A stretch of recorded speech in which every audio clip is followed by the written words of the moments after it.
Gentlemen, it's a good day today, you know what I'm saying? It's a clean day. The sun is out, birds are chirping. It's going down. It's been a hectic year. It's been a really hectic year. Yeah. Really slow start at the beginning. But I'm saying, like, seems like the energy started to catch up, you know what I'm saying, to ideas probably like you guys both had. I had, you know what I'm saying? But yeah, we're here now. But yeah, let's just get right into it. I'm gonna start with you, my brother, and then I'm gonna hop back right to you. Yes, sir. So you can just gather your thoughts. I feel you. Yeah. So yeah, Junior, man. But people know you as Uncle Party Time, but I call you Junior. But... You know what it is, man. So when did you actually have the idea of venturing Party Time Playroom? 3 years ago, maybe. Yeah. It's just been there. I was just scared to do it, bro, online. 3 years ago, I had the idea.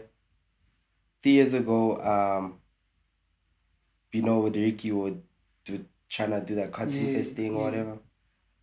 Still didn't work out. Fast forward this year. Challenges or just me being nervous and being scared of doing the whole thing. Well, fast forward, I get a call from TK. There was this post where I posted in the captions talking about like me being not being grand and like my grandfather, whatever. Yeah. TK was like, yo, dog, I don't love you like this, bro.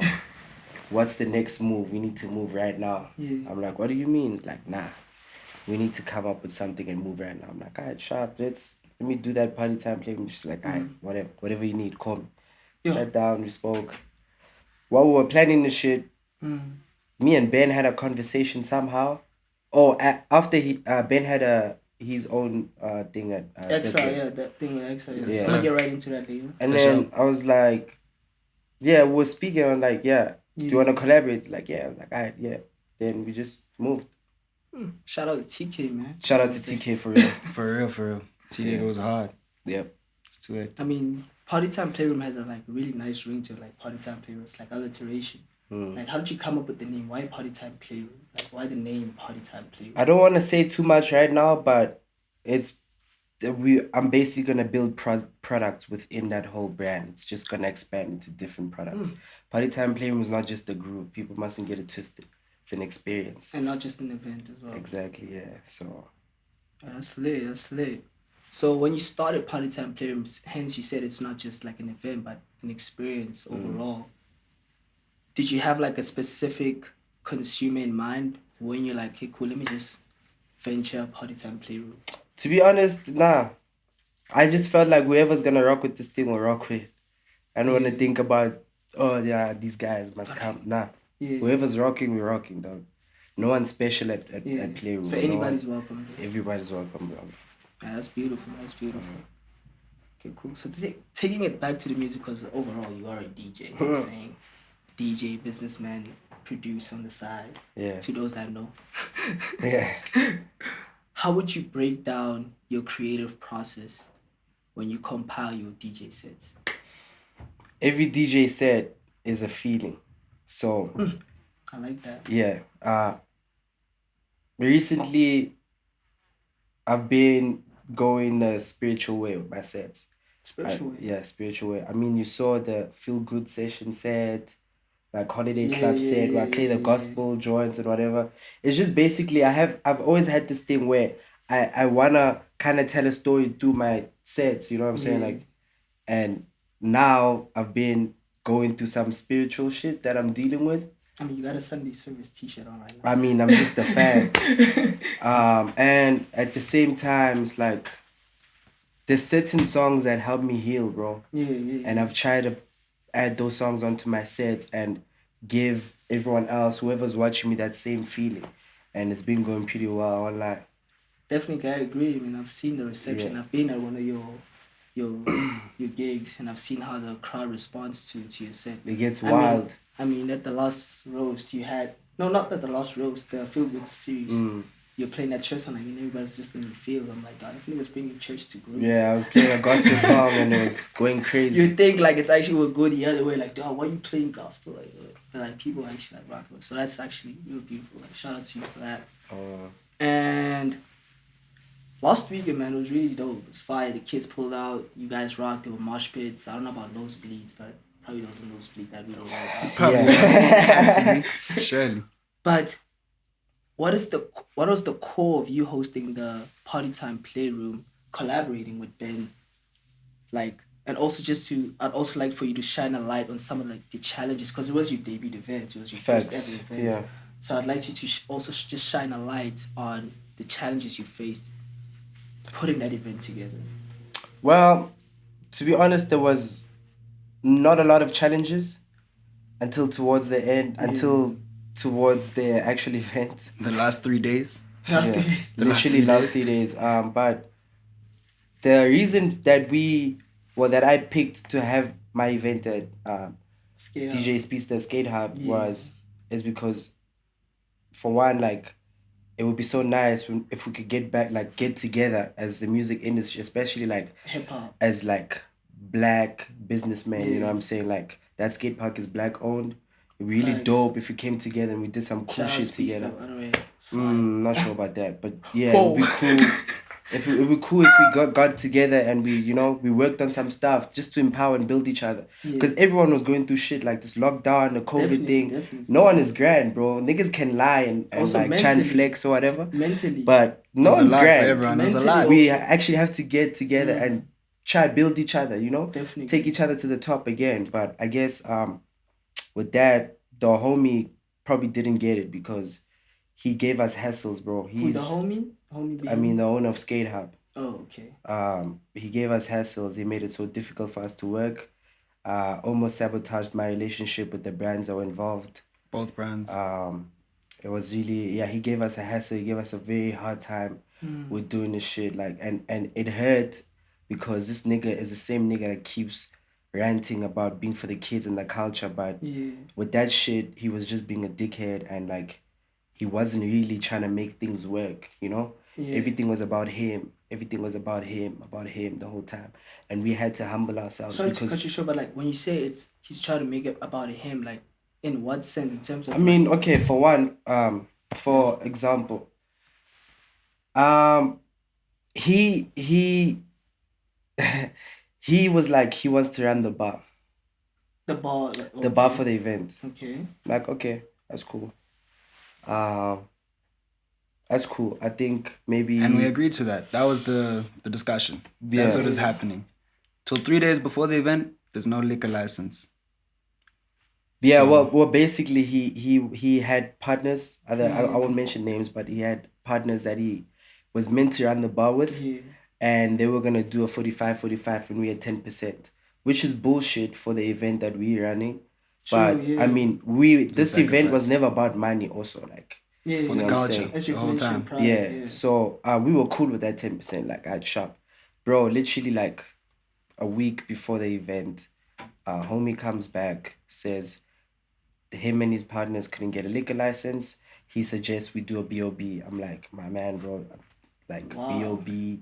Imagine that, what we just did as a B.O.B. Exactly, I can imagine. Like, also like with the people that were planning to come to the event, like last minute changes of saying like, yo, actually just being like... So, yeah, and then we go into a meeting with him, try to figure things out. He's like, no, I'm not going to run an illegal bar. This is my business. At the end of the day, my name is at stake here. And we understood that. And also most of the people that pull out to your shows are like, they're usually like young kids. Nah, we made sure everyone was over 18 at our party. Okay, you made sure, okay, yeah. But, so now we offer to hustle this liquor license for him. Okay. So he can still run the bar and then we'll still go back to that split. In fact, maybe we could just even do a 50-50 because the other guys are out the picture. It's just him. True, yeah. Shit. A homie doesn't... We had a WhatsApp group chat. He's not responding. And this guy that's going to set us up is doing things now. Because he's coming with I got the license. I can get you guys infrastructure. I can get you guys stock. I can get you guys stuff. Everything. Yeah. What do you guys need? This nigga's not replying. And the liquor license isn't in So what I do is I take out my cash to pay for the license. Damn, for real? I pay for the license. We get back to him, say, yo, we have the license here, He's coming with the disrespectful vibes to my manager, like in the group. And she was really touched. She was really offended, bro. But she had to play it cool because, Of course, like... it's business, yeah. Yeah, and he comes with the, actually, dog, you guys can even look for a different venue type energy. Wow. Day before. Wow. Yeah, day before. Eventually, we let all that shit slide about the license. The other bro that was helping, he had other commitments, so he couldn't wait for us. Definitely. You said we weren't being urgent enough. Yeah. But at the same time, we're dealing with this behind the scenes. Facts. Yeah, eventually sharp. The day of the event, I wake up 6 a.m., get to the venue at like 7 or 7 to set up. Because now all the bros need the toilets. Stage. So I'm there setting up.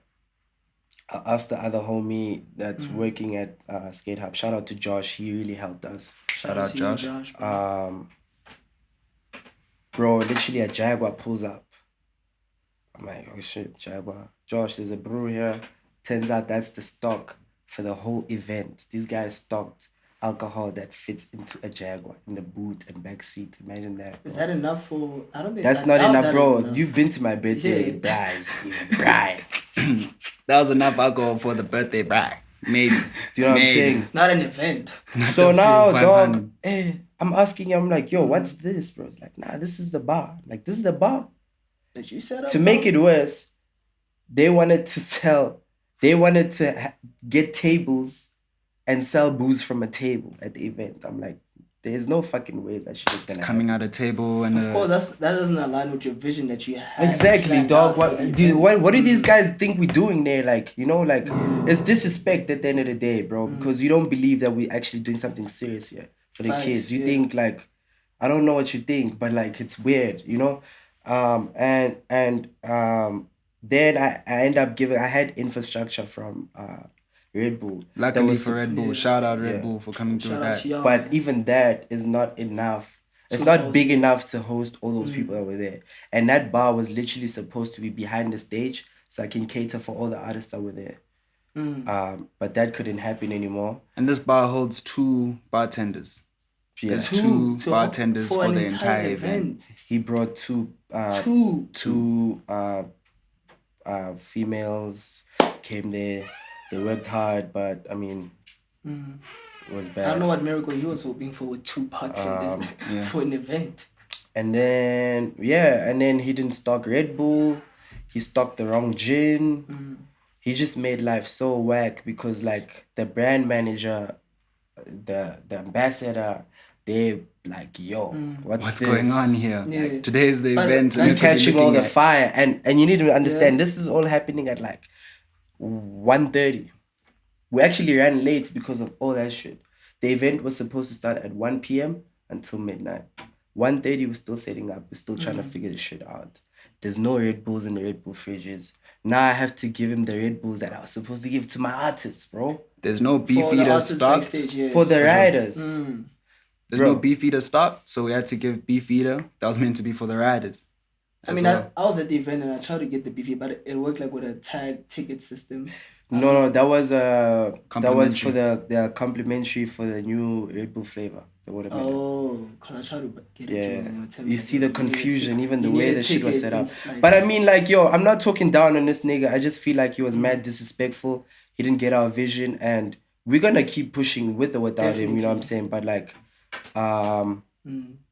shout out to all the brews that really pulled up, especially all the artists, because in my head, I thought like, okay, shit, if we can at least make like rack from profits, then I can even just call the homies and like do because I didn't want money like and give them a piece of whatever I have. That couldn't happen because kind of just broke even, bro. Like, and broke even. And I'ma be upfront. Profit was probably like 3K or some shit, some ridiculous amount. Only because of one brew that was 3K to split between me and him. So it was really sad that I couldn't like give the homies that performed a proper thank you, you know? Definitely, But I'm really working my ass off to make things better. I've learned my lesson with this one. Of course. I'm actually really happy that we went through that shit and I learned a lot and I'm pretty grateful, dog. ultimately, we're lucky that we're not in debt with anyone. Yeah, that's one thing. And also, I mean, the whole thing, it's quite sad because what we had going on was beautiful. You know what I mean? We wanted to just do something beautiful, involve it was everyone. just a week after Willie did his thing. Yeah. It was going to be a great time for like SA hip hop. It's a good flow. And everything was going smoothly till 3 days before the event. Now shit's going in a shitstorm. We're like, holy. I mean, shit is still going. I mean, SA hip hop, yeah, we're good. It's just that one thing. That, you know, I mean, I know for a fact things could have been way different if that thing... Yeah, the event that we presented to people could have... What is in our head, it didn't come to that exactly because of these minor hurdles. Setbacks. Yeah. You know, and that made us lose focus on what the brands were expecting from us, you know? Yeah. Things that we should have been covering. So... But regardless, the event turned out perfect. It was a great success, if you ask us. We're not in debt. I had a good time. We had a good time. We weren't doing it for the money. We were doing it for the culture. Facts. It would have been nice to pay the people more that they should have been getting. It would be nice for me to put my feet in the water in a bush or some shit. Honestly, it would be nice to relax right now, you know? And, you know, ultimately, it would have been nice to make some coins to host another event and take it further and push the next thing.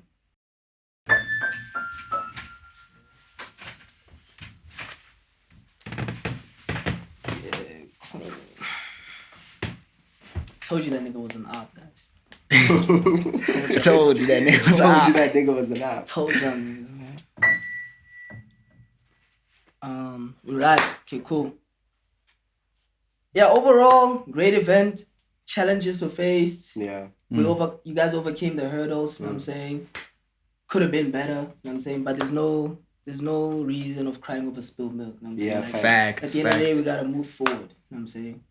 So, Junior, Partytime Playroom debut event was delicious, bro. You know what I'm saying? Thank you so much. Chef's kiss. Could be better, but it was delicious overall, you know what I'm saying? People came out, they rocked, kids had fun.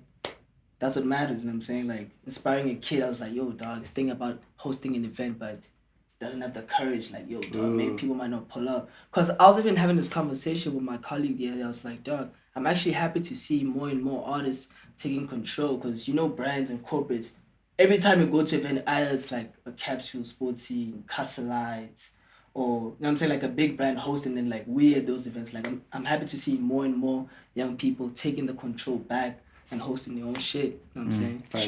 Shout out. Which comes back to my question, like, to you, Partytime. What's your plan and like what's your vision for Partytime Playroom and like how do you plan on articulating moving forward, having a successful event this past weekend? Like what's the next step? Like, how do you plan on moving forward? There's a lot of plans now. Yeah. And these plans are all bigger than me. Yeah. But the small joints, there's a collab coming soon. We've actually done working on it. Lady? Partytime Playroom and Happyville collab. Oh, merch. Yeah, merch. Yeah, niggas been crying about merch. We have that. We also had Dirty Native Chief Njabulo. Yeah. Collaborated with him on the joint. So it looks cool. The next Playroom should be in Cape Town this December. Woo! Look out for dates. And then CBT. Yeah, I heard. We actually just confirming dates, but there's gonna be a tour starting this month. There's gonna be this month. Yeah, I'm collaborating with Never Broke and motherfucking Hype. Shout out Hype, man. Yeah, shout out Hype. So yeah, we'll see how that goes. But those are the plans right now. Okay, cool. Yeah, that's the next big thing is on my birthday. 2021, baby. 2021, Jan. Yeah. His birthday is actually on the 19th of Jan. Yellow Boy Jan. 1 day apart. It's crazy. Wow. It's crazy. And we only found out after the event. Yeah, literally like a week ago. It's crazy, bro. But it makes sense. It makes sense. So Ben. Yes, sir. Now focusing to you. Shout out to you, Partytime, for giving us all that amazing insights, you know what I'm saying, and knowledge. Yeah, you know what I'm saying. Skip quoi? Skip quoi? Yeah, you get a cigarette, bro. Yeah, sure. It's bump one. Kids, don't smoke. Yeah, don't smoke. Don't smoke. Trust me, don't smoke. Do you have a lighter? Yeah, sure. I don't think I do. Here you go, bro. So Ben. Yes, sir. Emotionally, like how would you say like you've grown like as a producer, like since you started out? With production, that's a tricky one. I guess I have to take it to the beginning. When I started producing, or how I started, was just through virtual DJ, looking at the home computer. I wanted to be a DJ like this guy. Uncle Ben in another life. Could have been Uncle Ben in another life. Then I was doing that, you know, and I was DJing as well till I was like 14, 15. Then one of my friends, Sean, actually, showed me FL Studio. Then I was going in on FL Studio for a couple of years. Then I turned 15, laptop broke, so I didn't have a computer for a year. Then when I got a laptop, a director actually gave me a laptop. The same MacBook that I'm using now, the same one. Shout out to him, Murali. Then shout out Murali. Shout out Murali, big shout out to Murali. Big shout out, because that laptop's been holding me down for like 4 or 5 years right now. So on that laptop, I couldn't get FL Studio. So I got onto Logic. I was using Logic. Then my beats were trash, bro. People were telling me shit. I wasn't producing for motherfuckers. Oh, what would you say to the kid that's looking at you right now saying like, he wants to be a producer, like, yo, dog, I want to be like Ben. Yeah. Like, why not Logic? Why FL? Or well, like, wait, let me tell you. With Logic though, at first it was trash, but then as I continued using it, you know, the beats are getting hard. Then at some point I could make FL beats on Logic. And I haven't met someone to this day that can make beats hard on Logic, because Logic's just difficult. Then someone showed me Ableton. Yeah, someone showed me Ableton, and I knew about Ableton for long, but then I was like, yo, let me try it out again now with my Logic mind. When I took Logic mind to Ableton, I'm like, yo, this shit is like easy. Now it's like I'm on FL mixed with Logic. It's like all in one, you know? So it's like I can work fast, I can do the thing. So at this point, actually my project Celestial Blues, that whole project was made on Logic, which is what's crazy. And those beats go hard. Some of my hardest beats, to be honest. And what made on Logic? What made on Logic. You know, and that was like just through like hard work. Like Logic is the most difficult shit, but at the end of the day, everything's the same. So that's what I learned throughout the process, from going to FL to Logic to Ableton. I'm like, yo, actually, it's all just sound. It's all like linear. You choose a sound, you put an instrument, you choose your drums. So it's all the same shit. So a kid looking at you now, which software would you suggest he or she? I think it's a preference. It's nothing more than a preference. Some people like FL because they can make harder beats or work fast. Some people like Ableton because, same as me, it's like it's easy to use. It's a mix between the two. And then some people like Logic. Logic's nice if you like play instruments, play guitar, whatever. You can track it in there nicely. But ultimately, like what happened to me is that I wasn't really, like, I don't even cook beats like that right now. Like how I move now, I know I can cook beats. I've made the hardest beats. I can do that thing. Definitely. Right now I'm trying to make songs. And I'm trying to connect with artists. So when I get into studio, I go with no beats. Crazy. Wait, sorry to cut you short. It's crazy how you say make beats and make songs. How would you differentiate? Like well, make beats and make songs? Yeah. I don't sit down and like cook beats. I used to tell myself I need to cook 2 beats a day or 5 beats a day type of shit. And that was like training. And that was practice for where I'm at now. Right now where I'm at, I don't need to cook unless I want to. But right now I don't have the time to be chilling in my room cooking beats. You know what I mean? Right now there's events, there's like, I'm at school as well, I'm studying, there's a whole lot going on. So I can't just chill and cook beats. So for me, it's like a thing. Now when I work with artists, I want to land in studio with them, chop with them, we first talk, see where they're trying to take it, hear some music, and I'll be like, all right, I see where you're trying to go, but let me try to take you further, or let me try to put my sound. Let me put my sound in there. Like but that. Instead of going there, let's take it there. You know what I mean? Yeah. And the only way to do that, I feel, for everyone to walk out of studio happy, is if I make the beat right there, make the song. Then they can say, nah, take that out, or put that in, or whatever. Then we all collaborate. And in essence, that's what I try to do, like through not like Benjamin. chop up a beat, send it. Exactly. Nah, I don't send beats. Like if you receive beats from me, like you're a lucky bro. I'm not gonna lie. Like I only send beats to people that I'm like comfortable with. Like I know their style, I know what's up. Then I'll send beats. And it's more organic that way, you know what I'm saying? Exactly. In studio, it's like I know if I go in studio with any artist anywhere, we'll walk out with a hit. Ooh. I know for a fact. Or everyone will leave happy. Bar. Whereas if I send beats, I could send 10 beats to, and they'll fuck with the beats, but they might not work on it. You know? If I play that same beat in studio, they'll work on it. You know what I mean? So that's the difference. Something you've picked up, like. Yeah. If you're in studio, everyone's like on the same wavelength. You know, we all understand what we're trying to do here. Leave with a hit. You know what I mean? Nah, man, that's lit, man. Yeah. So ultimately, yeah, that's how I've grown. Is that now it's just collaboration. You know, not just cooking. With that said, like, do you see your influence like in this industry, like as a producer? Definitely, bro. In the past like year or so. So last year I was going really hard with that shit because I was lucky enough to find a studio. That's actually where Party Time and I met. The day I landed at the studio, I think Patrick Lee was having a session there. He invited my bro. Then it got to like 9. Then I was like, nah, we're not going to the session. Then I was like, wait, but it's there. It's by Third Place. I know this place. By Toy at Carfax. You know, I'm like, nah. Oh yeah, that spot in Utah. That spot. Yeah. I'm like, no, we have to land. So I land there. Then Junior was there with Una. And then we're just chilling. Then I played some beats. Then I met the bros there. Then they were all cool vibes. So I was lucky enough to have that. Then I spoke to the people that run that studio. They're like, yo, you go hard. I'm like, trust, this studio is crazy. Let's work together. They're like, yeah. Nah. I said, let me work for you. They said, nah, don't work for us. Let's work together. You can partner in. Yeah, so now I run that studio with them as well. So I was lucky enough to have that cycle last year where I was going to university at Wits. Then down the road, Newtown, studio, then home. Wits, studio, home. Every day. Work ethic, man. Then every day I'm just hitting up different artists. So I was going hard at the production and cooking my sound. And then I was hearing it like everywhere. I hear like my hats, my perks, like my style, but it's all good. You were going ham at last year's capsule. You feel me? You feel me? I was going into that, but yeah, I remember I was shouting at bouncers, bro. They're trying to kick me out of stages, bro. Shout out Sports Scene. Yeah, shout out Sports Scene. They're trying to kick me off the stages and shit. I'm like, this is my song. I produced the song, bro. Bro, but like in terms of like hearing my sound in the new wave and everything, that's something I know I'm just gonna have to get used to for the rest of my life. Like I'm trying to just start the trends and then the trends will start and I have to come up with the next one. Actually, yeah. You just saying that like you see your sound like growing with this new industry of like not new industry but this new sound of hip hop in South Africa. What would you say, like I wanna talk about like some of the challenges like that you face or like you're currently facing like as a producer. Because us as spectators, we tend to usually just look at the good. Yeah. Like, oh shit, like man, that shit fire, that shit good. Well, I think as a producer, the main challenges you faced and like overcame those hurdles.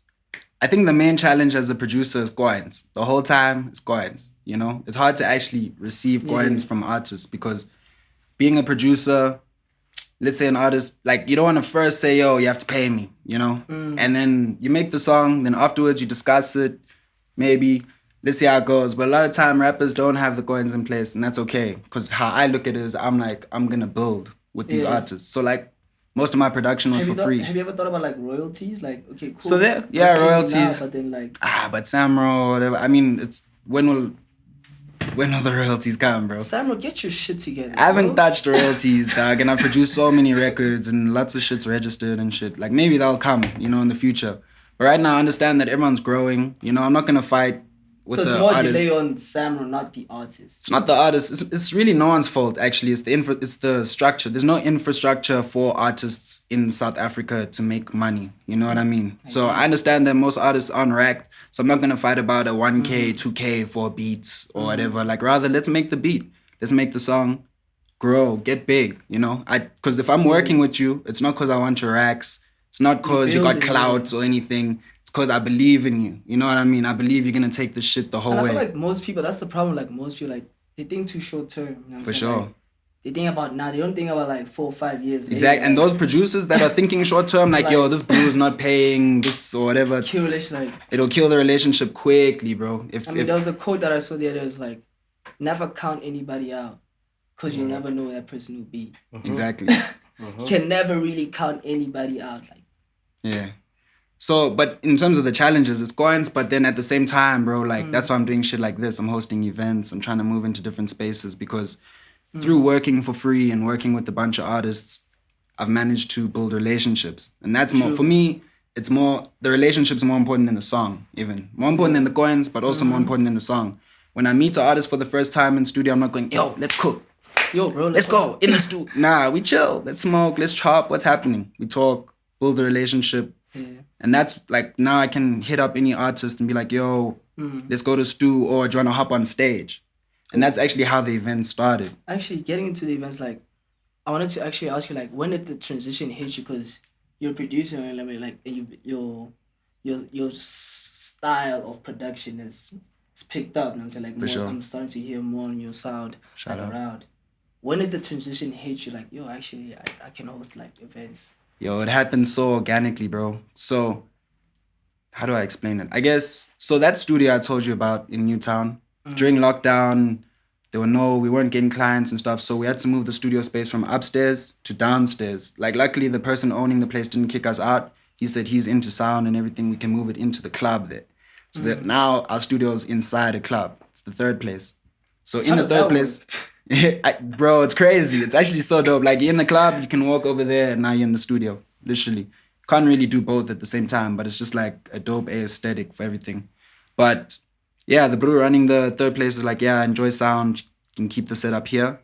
So while that setup's there, I started going stew there, then I started partying there a lot. Lots of people I know are partying at the third place. Did you get distracted?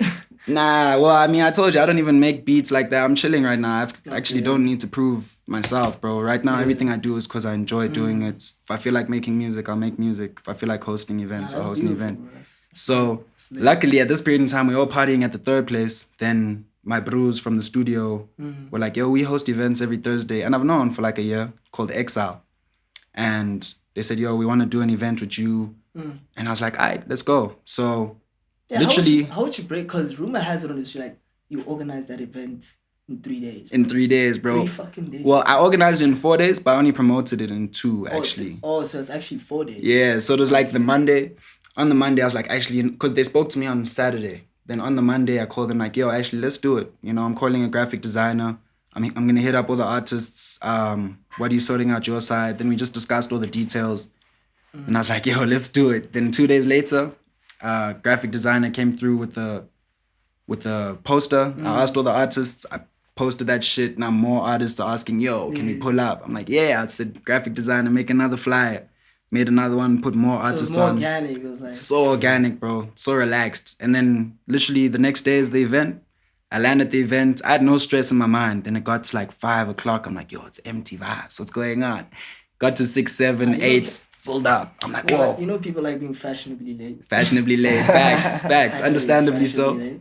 So then, like, yeah, luckily it turned up and the performances went crazy. The vibes were clean. Everyone was on like the right energy, you know? Oh, that's lit. And it just happened organically. And with the name, it was Exile with Not Benjamin and Friends. Yeah. So Not Benjamin and Friends comes in because that's exactly what it is, you know? It's just you and some friends. It's me and some friends jamming out. If you're my bro, I'll hit you up, yo, do you want to perform?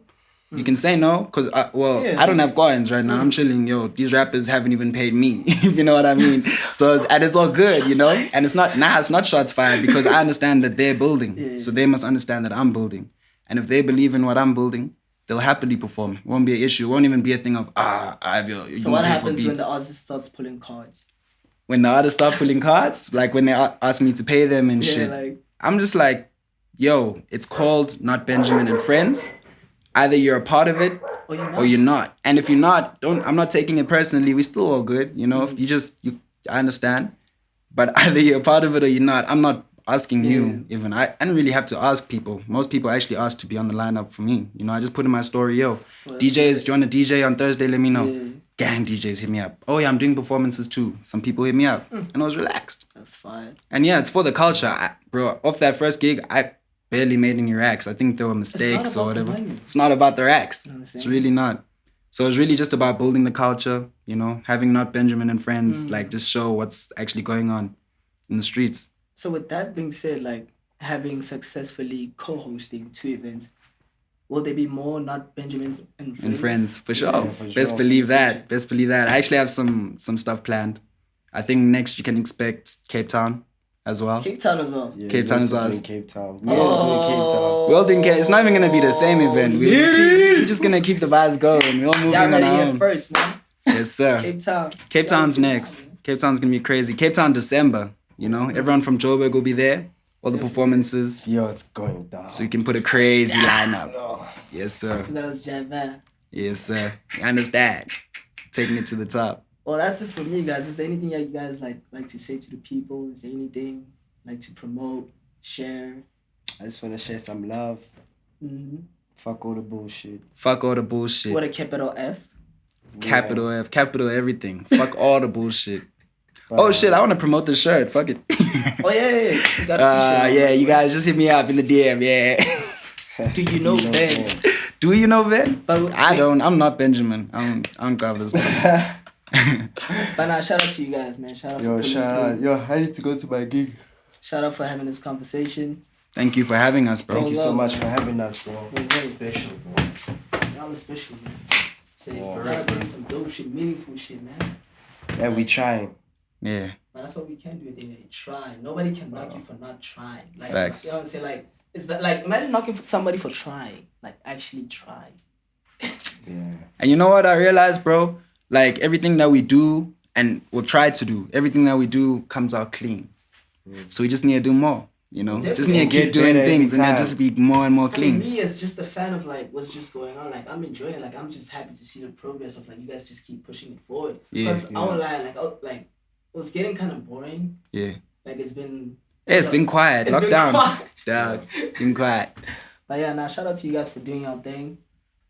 And overall, it's all love. And I also hope that niggas can actually go do their own thing on the side, you know? Definitely. Just seeing what we trying to do. Push Inspire this other thing, kids, bro. yeah. Let's Yeah. push this thing, dog. Exactly. Like, neither of us are like event bros, you know what I mean? Yeah. This is our first time doing this type of thing. And it worked out and it's clean. You guys So actually knocking the stigma of saying, like, yo, you are this profession, you only do eat this or do that. this. Nah. For the rest of your life. Like you said, I'm a businessman, bro. But at the same time, I'm really just trying to empower people, you know, build people, you know? Because I know how it feels just like to be one man and not believe in yourself. I've been there. Yeah. And I'm still there, kind of. I'm just finding my feet. So it'd be nice to actually help other bros from a distance. Just from them guiding you, that can help someone. Yeah. I mean, Tupac did say a quote like this one time. I don't know if I'm quoting it right. He said, I might not change the world, but I might spark the mind that changes the it. world. For sure. You know what I'm saying? Like, 100%. And that's what we're doing. We're just like inspiring, bro. That's what we're trying to do. Is just push this culture. Because what we have going on right now, like we as in the whole youth right now, all of us, it's a whole different scene. It's unheard of. Yeah. It's like punk back in the days. It's like something new emerging. You know what I mean? Shout out something Tabby, unheard. shout out Uncle Vinny. Shout out Major Steez, shout out Benny Chill. Costa. Shout out Costa. Shout out Letabo Acid. Shout out Vegas Caesar. Yeah. Yo, Shout Vegas. Shout out Creative Corner. Shout out Money Badu. Shout out Money Badu. Saucy. Indigo Stella. Saucy. Yes, sir. Everyone doing shit right now. Shout out Friend Sonic, bro. Yeah, shout out Frenadilla. Frenadilla, man. Frenadilla's he's like, doing I his fuck with thing. Fran, man. Frenadilla and Lenzo on a Benzo are Lenzo going on a crazy. Benzo. Like those two. I genuinely feel like those niggas are actually running game right now in Joburg. No cap. Yeah. No fucking cap. Those two niggas are really doing it. Lenzo. Yeah. Unbelievable. Yeah, but shout out everyone, yo. Yeah, of course. Shout out Hype Mag. We out. Shout out Hype Mag. And 720. Best believe that. Shout out 720. Uh-huh. I like that.